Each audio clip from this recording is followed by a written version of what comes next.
त्याच्याबद्दलच आम्ही सांगतोय. फक्त सर्वे हा बारामती लोकसभा मतदारसंघाचाच आम्ही करणार आहोत असं नाही. महाराष्ट्रामध्ये जिथं कुठं आमचे सर्व उमेदवार आहेत ते उमेदवार तिथं त्यांचा अभ्यास करत आहेत. आता एकत्रित आम्ही सर्व सर्वेला एकत्रित करून पर्दाफाश पोलखोल या इलेक्शन कमिशनशी आम्ही सर्वजण त्या ठिकाणी करू.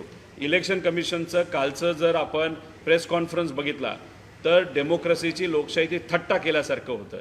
म्हणजे आम्ही प्रश्न विचारत होतो, पत्रकार प्रश्न विचारत होते, त्याला उत्तर भलतंच काहीतरी देत होते.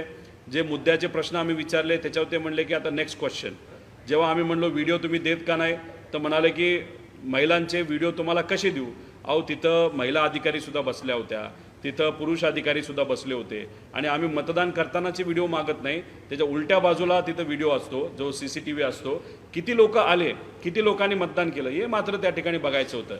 पण प्रत्येक उत्तराला ते त्या ठिकाणी एकच प्रश्नाला एकच उत्तर देत होते, नेक्स्ट क्वेश्चन, नाही तर मोघम काहीतरी करत होते.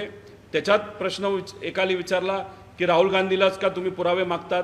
जेव्हा तिथं सरकारकडनं एक कुठला तरी नेता ठाकूर हे जेव्हा बोलतात त्यांना तुम्ही काय बोलत नाही, मागत नाही.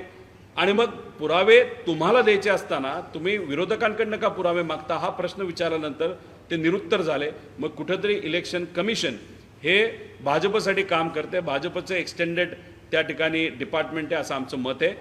फक्त इलेक्शन कमिशनला एक विनंती आम्ही करतो, तुम्ही इलेक्शन कमिशनमध्ये पत्रकार परिषद घेण्यापेक्षा भाजपचं दिल्लीचं ऑफिस 5 स्टार ऑफिस आहे, त्या 5 स्टार ऑफिसमध्ये भाजपच्या जर तुम्ही पत्रकार परिषद घेतले तर कदाचित ते तुम्हाला शोभेल.